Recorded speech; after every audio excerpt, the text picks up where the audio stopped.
There's been some mistake, the trembling merchant declares as the dust settles around the stagecoach, his voice cutting through the desert heat as he stares at the dignified black woman clutching her correspondence.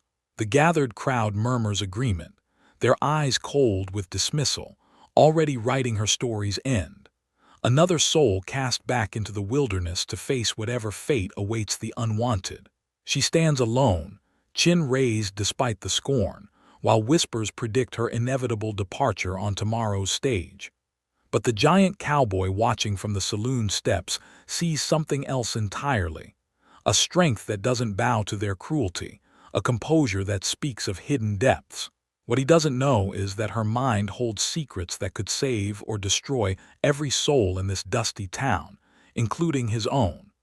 Will he step forward and change both their destinies forever? The stagecoach wheels ground to a halt outside Cedar Falls General Store, kicking up clouds of dust that settled on everything like judgment. Magnolia Hartwell stepped down carefully, her dark blue traveling dress pristine despite the long journey. She clutched a worn letter in her gloved hand, the paper soft from repeated reading. Word had already spread. A crowd gathered near the store entrance, faces curious and expectant. Magnolia smoothed her skirts and approached the building, her spine straight despite the butterflies dancing in her stomach. Ezra Whitmore emerged from behind the counter, wiping flour-dusted hands on his apron. His pale face went ashen when he saw her. The store fell silent except for the creak of settling wood. "You must be Ezra Whitmore." Magnolia's voice carried clearly in the hushed space. Ezra's eyes darted to the watching crowd, then back to her face. His mouth opened and closed twice before words came. "There's been some mistake. I have your letter here." She held up the correspondence. "You requested a bride who could read, write, and manage household accounts. I never." Ezra stepped backward, bumping into a barrel of grain. "I mean, there must be some confusion about." The crowd pressed closer. Women whispered behind fans. Men shifted their weight and exchanged glances. Children peered around their mothers' skirts with wide eyes. "About what, exactly?" Magnolia kept her voice level, though heat crept up her neck. Ezra's courage crumbled entirely. "About everything. I can't. This won't work." From across the dusty street, Cohen Bradford pushed away from the saloon's wooden support beam where he'd been watching the spectacle unfold. His weathered hands clenched into fists at his sides. The woman stood alone in that crowd like a deer surrounded by wolves, but her chin stayed raised. "Miss, you'll need to catch the next stage out," called someone from the crowd. "Ain't no place for your kind here," added another voice. Magnolia's jaw tightened, but she didn't respond to the jeers. Instead, she kept her attention on Ezra. "Your letter promised marriage and a home in exchange for domestic skills. I've traveled 800 miles based on that promise." "I know what I wrote," Ezra mumbled, "but I didn't know you were." "What I was." Silas Murrellan stepped forward from the crowd, his banker's vest immaculate despite the dusty street. His smile looked practiced and cold. Now, let's all be civilized here. Miss, was it? I'm sure we can find some arrangement. The hotel needs cleaning staff, pays not much, but it's honest work." Magnolia studied his face carefully. Something in his tone made her skin crawl, though she couldn't pinpoint why. "I came here to be married, not to scrub floors." "Well, circumstances change," Silas replied smoothly. "A woman in your position can't be too particular." The crowd murmured agreement. Several people nodded. A few women looked sympathetic, but none spoke up. Cohen had heard enough. He stepped into the street, his boots making solid sounds against the packed dirt. Conversation stopped. Heads turned. Everyone knew Cohen Bradford kept to himself and rarely involved himself in town business. "Afternoon, folks." His deep voice carried easily across the space. "Cohen," Silas nodded. "Just helping this young lady understand her situation. Seems clear enough to me." Cohen looked directly at Magnolia. "You came here expecting marriage and got something else entirely." "That's right." "You have anywhere else to go?" Magnolia hesitated, then shook her head once. "My ranch needs managing, books are a mess, house needs a woman's touch." interested in a partnership instead of whatever Whitmore was offering. The crowd erupted in whispers. Ezra's face went 3 shades paler. Silas's practiced smile flickered. "You're talking about marriage?" Magnolia asked carefully. "I'm talking about mutual benefit. You need security. I need help. We both need respect, and we'll give it to each other." Magnolia studied his face the same way she'd examined Silas's, but found something entirely different. Honesty maybe, or at least the absence of deception. "I don't know anything about ranching. I don't know anything about keeping proper books. We'll figure it out." From the crowd, someone called out, "Cohen, you sure about this?" More sure than Whitmore, apparently. Ezra flinched but said nothing. Magnolia looked around at the faces surrounding her. Some showed curiosity, others disapproval. A few displayed outright hostility, but none offered alternatives. "All right, Mr. Bradford. I accept your proposal." Silas stepped forward again. "Now hold on. Maybe we should all think about this. The lady needs to understand how things work in Cedar Falls before making hasty decisions. Seems like she understands perfectly." Cohen's voice carried a warning edge. "Question is whether Cedar Falls understands her." As they spoke, Magnolia's sharp eyes caught sight of a notice posted on the store's window. "Foreclosure auction. 3 family names listed." She'd seen similar notices on buildings throughout town during her walk from the stage depot. Something wasn't adding up. The town looked prosperous enough. The bank building was solid brick. The general store was well stocked. Yet families were losing their farms. "When can we start?" she asked Cohen. "Right now if you're ready." Magnolia nodded once. "I'm ready." The crowd watched in stunned silence as Cohen Bradford extended his arm to the woman they'd all expected to see run out of town. She took it with dignity and tact, and together they walked toward his waiting horse and wagon. Behind them, Silas Morelland's calculating gaze followed their every step. If you are enjoying this story of how one moment of courage can change 2 lives forever, don't forget to comment where you are tuning in from to show how this story can connect us across any distances, backgrounds, and hearts. Because what will happen in the next part at Cohen's ranch will completely change everything we thought we knew about Magnolia. The Bradford Ranch spread across rolling hills dotted with mesquite and oak trees. Cattle grazed in distant pastures, while the main house sat weathered but solid against the horizon. Cohen helped Magnolia down from the wagon, her traveling bag clutched in one hand. "It's not much to look at," he said, gesturing toward the ranch house. "It's more than I had an hour ago." Magnolia studied the property with calculating eyes. Good water access, decent grazing land, the bones of prosperity were there. Inside, chaos reigned. Papers scattered across the kitchen table, ledger books stacked in crooked towers, bills stuffed into mason jars like pickled vegetables. The entire operation looked like it had been managed by throwing documents at the wall to see what stuck. Cohen rubbed the back of his neck. "Told you it was a mess." Magnolia set down her bag and approached the table. Her fingers traced over receipts and invoices, noting dates and amounts. "How long has it been like this?" "Since my partner died 2 years back. He handled the numbers. I handle everything else." "May I?" She gestured toward the papers. "That's why you're here." Magnolia rolled up her sleeves and began sorting. Bills in one pile, receipts in another, correspondence in a third. Her movements were quick and efficient, like she was conducting a familiar orchestra. "You said you needed help with household accounts," she said, not looking up from her work. "This isn't household bookkeeping. This is business accounting for a major cattle operation." "Same thing, isn't it?" "Not even close." She continued sorting, her mind already calculating patterns and relationships between the numbers. Within an hour, she had the entire mess organized into logical categories. Cohen watched from the doorway, coffee cup in hand. "Where did you learn to do that?" Magnolia paused, her hands still on the papers. "Back east. I helped my father with his business before he died." "What kind of business?" "Import and export, shipping manifests, customs documents, currency exchanges." She didn't mention the college degree. "Not yet." Cohen nodded slowly. "Sounds complicated." Everything's complicated until you understand the system.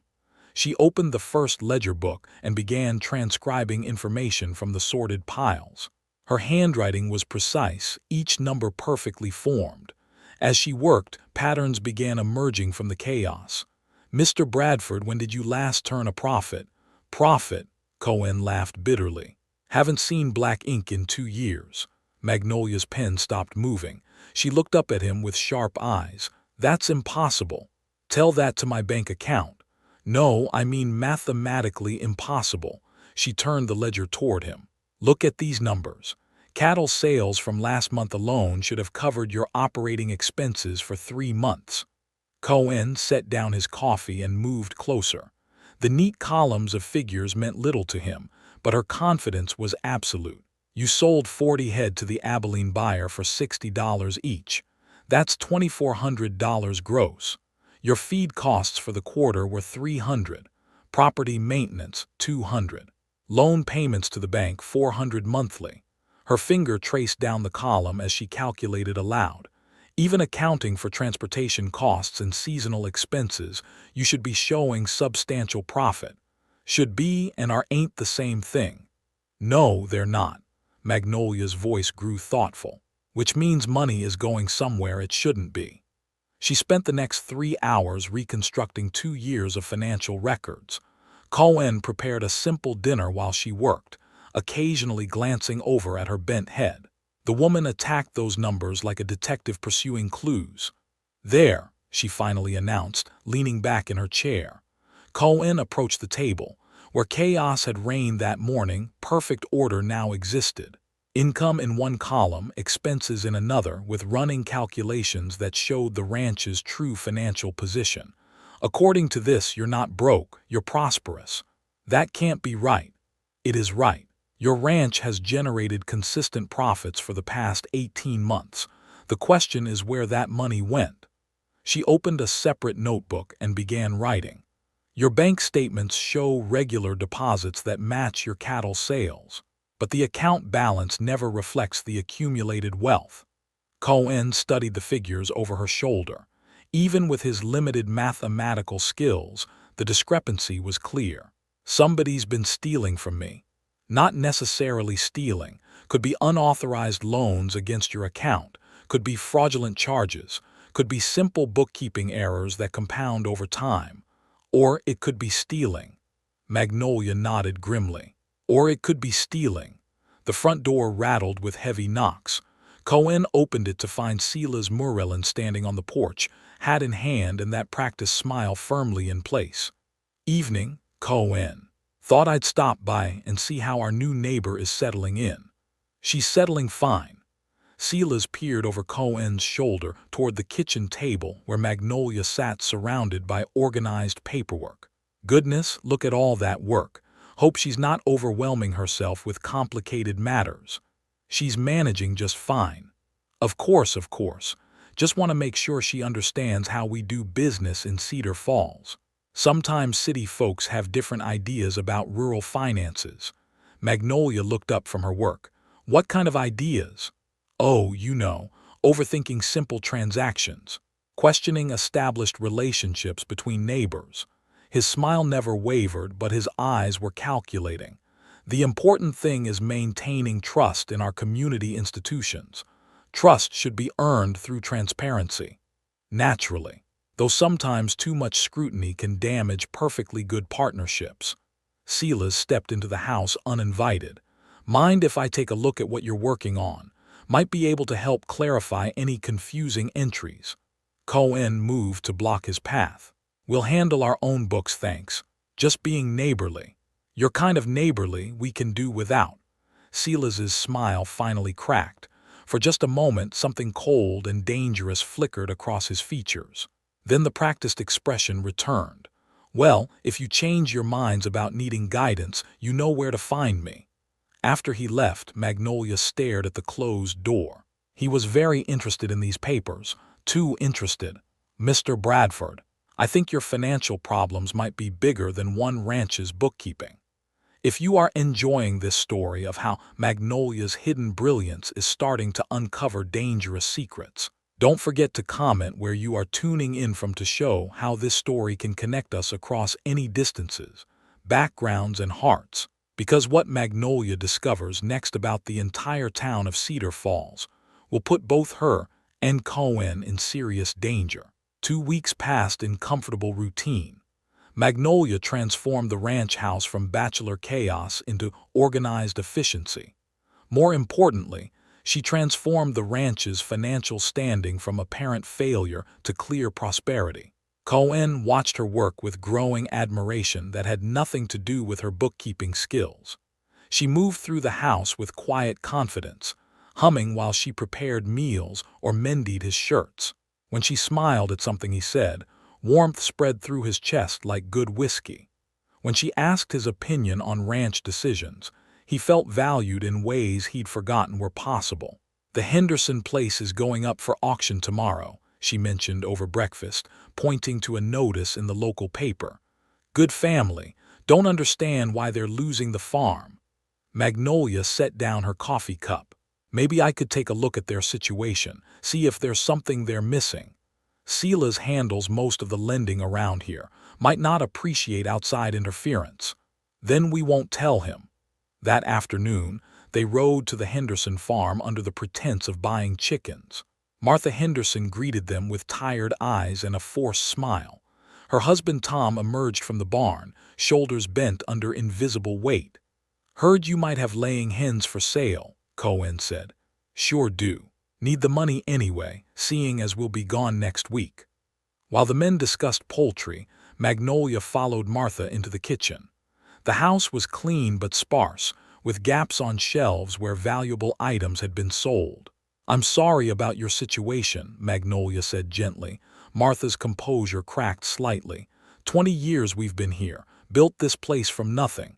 May I ask what happened?" "Drought hit us hard 2 seasons back. Had to borrow against the farm to buy feed and seed. Been making payments regular ever since, but Silas says we're behind." "Do you keep records of your payments?" Martha nodded and retrieved a wooden box from the kitchen dresser. Inside were carefully preserved receipts, each one documenting payments made to Moreland's bank. Magnolia studied them with growing concern. "Mrs. Henderson, according to these receipts, you've paid more than enough to satisfy your original loan." "That's what I thought too. But Silas showed us the bank ledger. Says we still owe $300 plus penalties." Magnolia's jaw tightened. The pattern was identical to what she'd suspected about Cohen's missing profits. "Would you mind if I copied these figures?" "Won't do any good. Judge Clay's already signed the foreclosure papers. Still, I'd like to document everything." That evening, Magnolia spread the Henderson receipts across the kitchen table alongside Cohen's financial records. She worked by lamplight, cross-referencing dates and amounts, building a mathematical case that grew more damning with each calculation. "It's systematic," she finally announced. "Silas is stealing from everyone." Cohen looked up from oiling his saddle. "How do you figure? The Hendersons have made every payment on time for 18 months. Their receipts prove it. But somehow the bank ledger shows a completely different story." She opened her notebook and showed him the comparison. "Either the Hendersons are forging bank receipts, which makes no sense, or Silas is keeping 2 sets of books. 2 sets. One showing what people actually pay, which he pockets. Another showing inflated debts, which he uses to justify foreclosures." Her voice grew heated with righteous anger. "He's stealing their payments and then stealing their land when they can't pay debts that don't actually exist." Cohen set down his leather work and moved to the table. The evidence was clear even to his untrained eye. "How many families you think he's doing this to?" "All of them, probably. Anyone who's had to borrow money in the past few years." "That's half the county." Magnolia nodded grimly.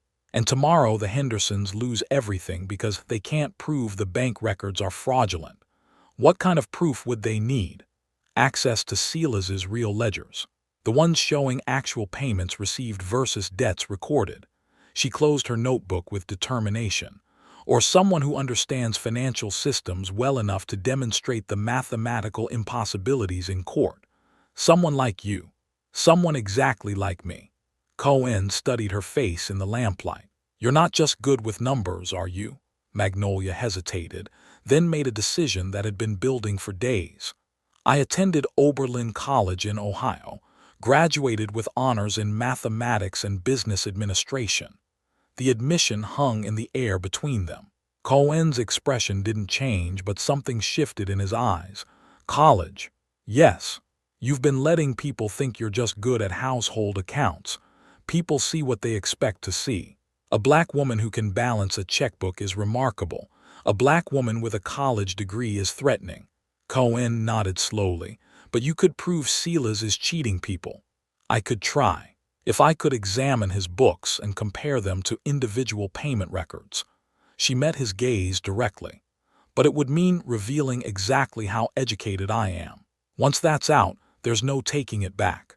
And some people don't like being shown up by someone they consider beneath them." The next morning brought unexpected visitors. Ezra Whitmore appeared at their door looking haggard and guilty. Behind him stood Judge Augustus Clay, a stern man with silver hair and penetrating eyes. "Cohen, Miss Magnolia," Ezra stammered. "Judge Clay wanted to speak with you both before the Henderson auction." The judge stepped forward. "I've been hearing interesting rumors about mathematical discrepancies in local foreclosure cases.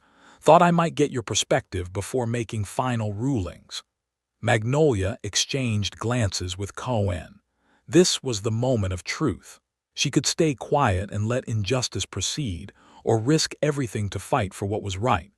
"Your Honor, I believe several families are losing their homes based on fraudulent financial records. That's a serious accusation." "Yes, sir.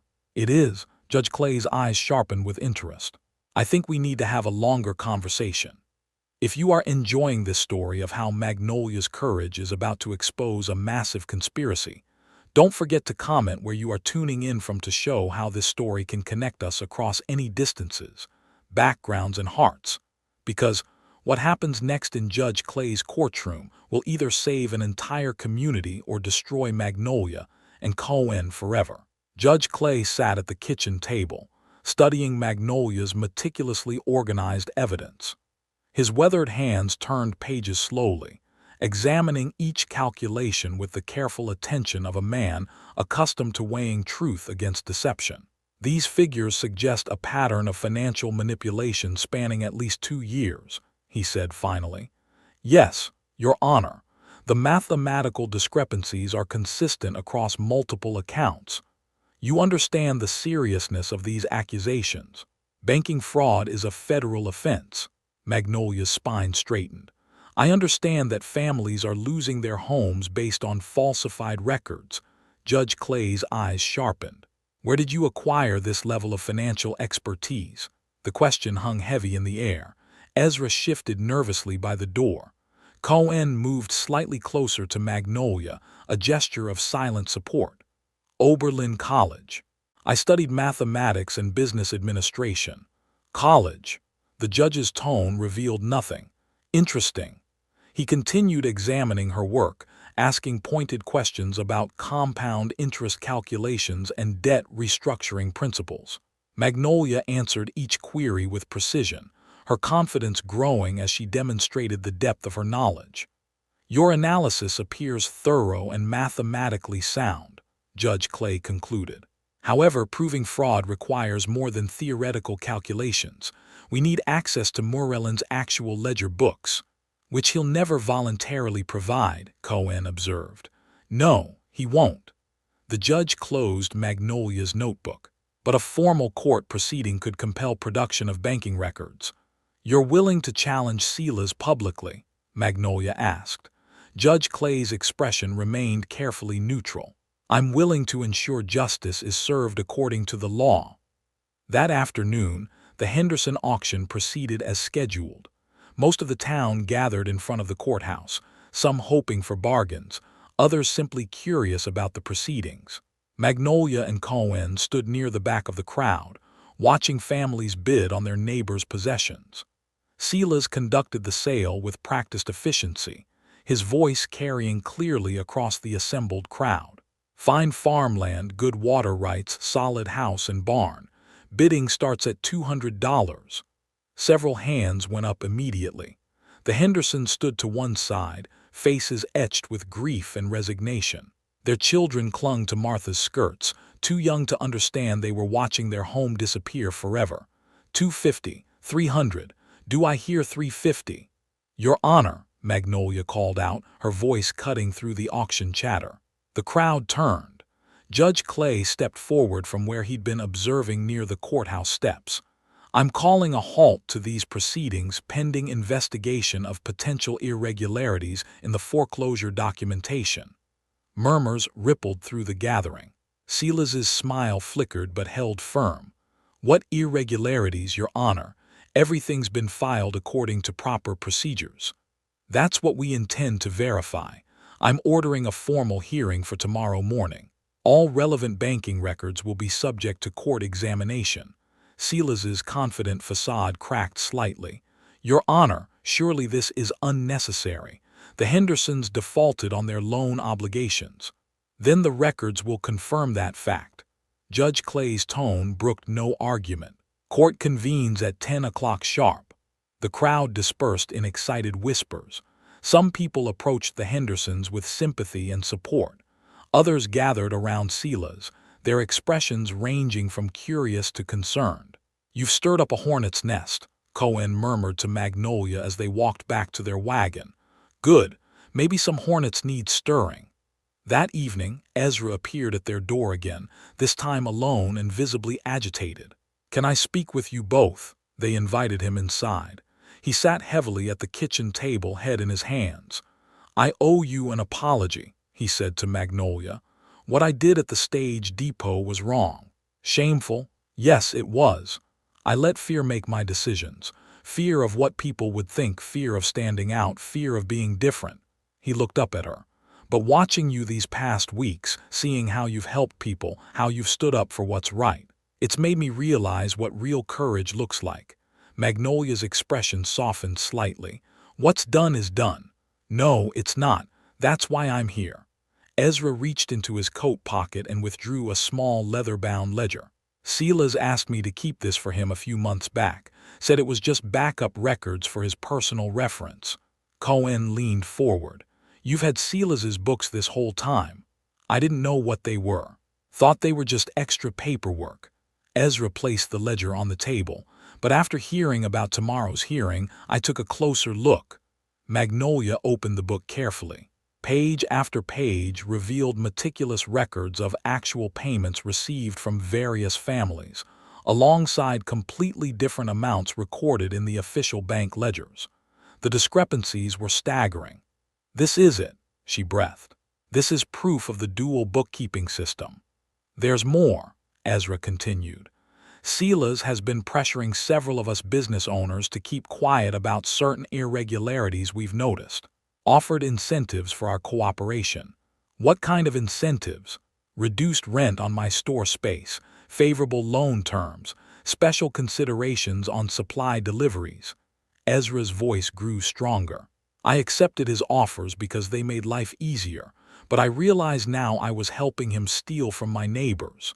Cohen studied the smaller man with new respect. Takes guts to admit that. Takes more guts to do something about it. Ezra turned to Magnolia. I want to testify tomorrow.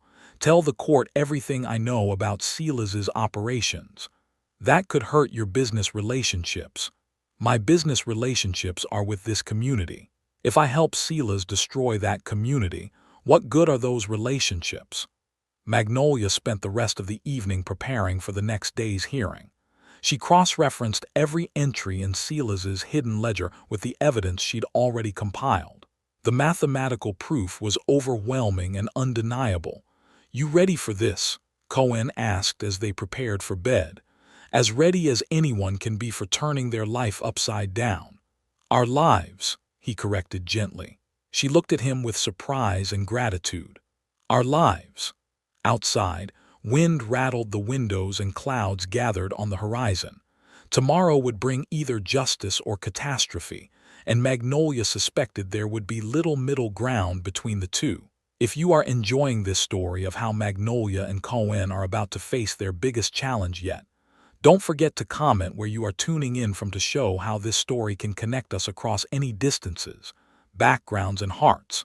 Because what happens in tomorrow's courtroom showdown will either expose the truth and save the community, or destroy everyone who dared to stand up for justice.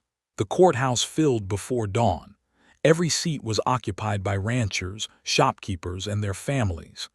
The Hendersons sat in the front row, clutching each other's hands. Behind them, a dozen other families facing foreclosure waited with desperate hope etched on their faces. Silas entered with confident strides, nodding to supporters scattered throughout the crowd. His expensive suit and polished shoes projected prosperity and respectability. Several prominent citizens smiled and waved, their loyalty to the town's financial pillar still intact. Magnolia sat beside Cohen, her evidence folder thick with documentation. She'd barely slept, reviewing calculations and preparing for questions she knew would come. Her college education was about to be revealed to an entire community that had dismissed her as a simple housewife. Judge Clay entered precisely at 10 o'clock. The crowd rose in respect, then settled into tense silence. This hearing will examine allegations of financial irregularities in recent foreclosure proceedings, he announced. Mr. Moreland, you're required to present all banking records related to the Henderson mortgage and any similar accounts. Silas stood smoothly. Your Honor, these accusations are baseless. My records are entirely proper and legally compliant. He produced a ledger identical to the one Ezra had delivered the night before, at least on the surface. The entries showed the Henderson family consistently behind on payments, accumulating penalties and interest that justified foreclosure. As you can see, the Hendersons have failed to meet their obligations despite numerous extensions and considerations. Martha Henderson gasped. That's not true. We made every payment on time. Mrs. Henderson, emotions don't change mathematics, Silas replied condescendingly. The numbers speak for themselves. Judge Clay examined the ledger carefully. These records appear complete and professionally maintained. Do you have evidence contradicting these entries? Magnolia rose from her seat. Yes, Your Honor. I do. The courtroom buzzed with whispers. Several people craned their necks to get a better look at the woman who dared challenge the banker's expertise. State your qualifications for analyzing financial records. I hold a degree in mathematics and business administration from Oberlin College in Ohio. The whispers became audible gasps. Cohen felt the shift in the room's atmosphere as shock rippled through the crowd. A black woman with a college degree was unprecedented in Cedar Falls. College, someone muttered. Well, I'll be. Judge Clay's expression remained neutral. Proceed with your analysis. Magnolia opened her folder and approached the front of the courtroom. Her voice carried clearly despite her racing heart. Your Honor, I've conducted a comprehensive analysis of the Henderson family's payment history using standard accounting principles. According to their receipts, they've made consistent monthly payments of $25 for 18 consecutive months. She produced Martha Henderson's carefully preserved receipts, spreading them across the table for examination. $25 monthly for 18 months equals $450 in total payments. Their original loan principal was $300. Even accounting for reasonable interest rates, their debt should have been satisfied months ago. Silas stepped forward. Those receipts could be forged. Anyone can write numbers on paper. That's true, Magnolia agreed calmly, but mathematical relationships cannot be forged. She turned to address the courtroom directly, her confidence growing with each word. Mr. Moreland's ledger shows the Hendersons owing $300 plus accumulated penalties. However, it also shows them making irregular payments in amounts that don't correspond to any logical payment schedule. Her finger traced across the entries as she spoke. According to this official record, they paid $15 in January, $37 in March, and $8 in May. These random amounts serve no financial purpose except to create confusion. Judge Clay leaned forward with interest. Explain the significance. In legitimate lending, payment amounts follow mathematical logic, equal monthly installments or payments that systematically reduce principal and interest. Random payment amounts suggest deliberate obfuscation of actual transactions. Ezra stood up from his seat. "Your Honor, I have additional evidence." He produced the hidden ledger, his hands trembling slightly as he approached the front of the courtroom. "Silas asked me to store this for safekeeping. I didn't understand its significance until last night." Judge Clay accepted the second ledger and opened it carefully. His eyebrows rose as he compared entries between the two books. "Mr. Moreland, this appears to be a duplicate set of records showing completely different payment amounts for the same time periods." Silas's composure finally cracked. "I've never seen that book before. Whitmore must have fabricated it to support these ridiculous accusations." "The handwriting appears identical to your official ledger," the judge observed. Magnolia stepped forward again. "Your Honor, may I demonstrate the mathematical proof?" At the judge's nod, she began writing calculations on a portable blackboard someone had brought from the schoolhouse. Using the payments recorded in Mr. Whitmore's ledger, the Henderson debt calculates to a balance of negative $47. They've actually overpaid their loan by that amount. She turned to face the courtroom, her voice growing stronger with conviction. Furthermore, applying the same analysis to other families facing foreclosure reveals identical patterns. Systematic theft disguised as legitimate banking procedures. The crowd erupted in angry voices. Tom Henderson stood up, his face flushed with rage and relief. "You mean we don't owe anything? You mean Silas has been stealing from us?" "That's exactly what it means," Magnolia replied firmly. Judge Clay pounded his gavel for order. When silence returned, his voice carried the weight of final judgment. "Mr. Moreland, the evidence strongly suggests fraudulent manipulation of banking records. You're under arrest pending federal investigation of your business practices." Two deputies moved toward Silas, who backed away with panic replacing his earlier confidence. "This is persecution. You're taking the word of an educated woman over a respected businessman." "I'm taking the word of mathematics over manipulation," Judge Clay replied coldly. As the deputies led Silas away, the courtroom exploded in celebration and vindication. Families embraced each other, tears flowing freely as the weight of impending foreclosure lifted from their shoulders. Magnolia felt Cohen's arm around her waist, steady and proud. Around them, people who had dismissed her weeks earlier now looked at her with respect and gratitude. Tom Henderson approached with tears in his eyes. "Ma'am, you saved our home, our entire future. Mathematics saved your home, Mr. Henderson. I just knew how to read the numbers." If you are enjoying this story of how Magnolia's brilliant mind and courage just exposed massive corruption and saved an entire community, don't forget to comment where you are tuning in from to show how this story can connect us across any distances, backgrounds, and hearts.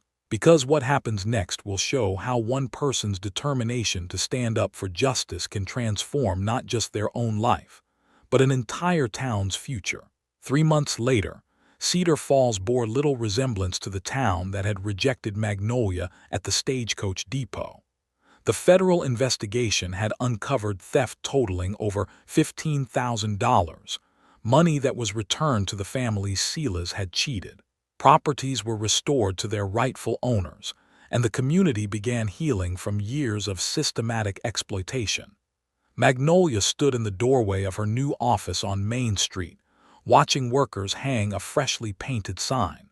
Bradford Financial Services gleamed in gold letters against forest green paint. The name represented both her married identity and her professional credentials, a balance she'd negotiated carefully with the community's expectations. Judge Clay had officially appointed her as county financial advisor, a position that came with substantial authority and respect. More importantly, it came with the power to prevent future fraud through proper oversight of local banking operations. "Looks good," Cohen said, joining her on the wooden sidewalk. His arm circled her waist naturally, a gesture that had become as comfortable as breathing over the past months. It feels surreal sometimes. 6 months ago, I was being rejected for marriage. Now I'm running the county's financial oversight department. Now you're doing what you were always meant to do. The morning brought their first official clients. Martha Henderson arrived with her husband Tom, both carrying ledger books and wearing expressions of determined hope. Behind them came 3 other farming families, each seeking help organizing their finances now that they could trust their money would be handled honestly. "Mrs. Bradford," Martha said warmly, "we'd like to hire your services to help us plan for next year's crops." The easy acceptance in her voice still surprised Magnolia. The same woman who had once served her coffee grudgingly now sought her expertise willingly. The transformation hadn't happened overnight, but it had been thorough. "I'd be honored to help." As they worked through crop rotation schedules and profit projections, more people gathered outside the office. Word had spread through the farming community about Magnolia's ability to maximize profits through strategic planning. What had begun as fraud investigation had evolved into comprehensive financial consulting. By midday, Ezra appeared with a proposal that made Magnolia laugh out loud. "You want me to teach mathematics at the school? Part-time. Maybe 2 afternoons a week.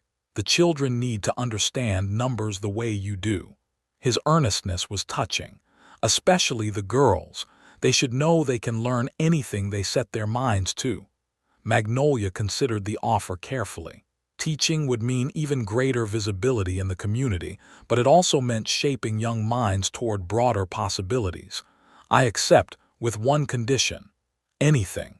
"We teach practical applications. Banking, business accounting, household budgeting, mathematics that prepares them for real life." "Deal." That evening, Cohen found Magnolia on their front porch, reading correspondence by lamplight. Their ranch house had evolved into something that reflected both their personalities. Her books shared shelf space with his practical manuals. Her organized systems complemented his straightforward approach to daily tasks. "Letter from Ohio," she said, holding up official-looking papers. "Your family, Oberlin College. They want me to speak at their commencement ceremony next spring about applying education to social justice." Cohen settled into the chair beside her. "You going to do it?" "I think so. It feels important to show other young women what's possible when they refuse to accept limitations. Cedar Falls won't be the same without you for a week."